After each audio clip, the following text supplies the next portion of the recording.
Это уже другой цвет, давайте нам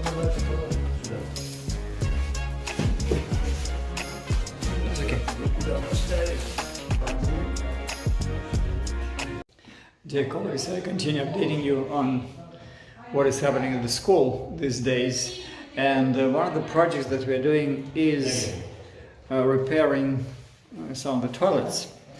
The new thing that you will see once you come, that we've got now not one but two, but please don't get overly excited of this, because one of the toilets will be for our hippie guests or coming from different inspections and so on and so forth, but at least there'll be less of a waiting time.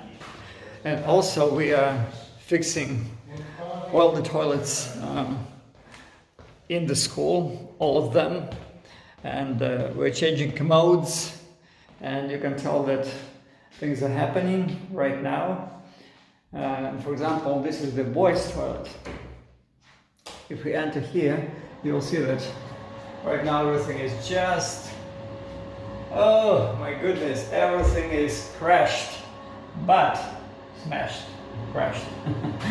But there will be better partitions and better toilets, and we'll get rid of this smell. And by the way, I'd love to tell you that this will be my mission for this year, to make sure that our toilets smell nice. Please hold me responsible to this promise, okay, to make sure that our toilets smell nice. And please pray for all the repairs to be finished in a timely fashion before the training. God bless you.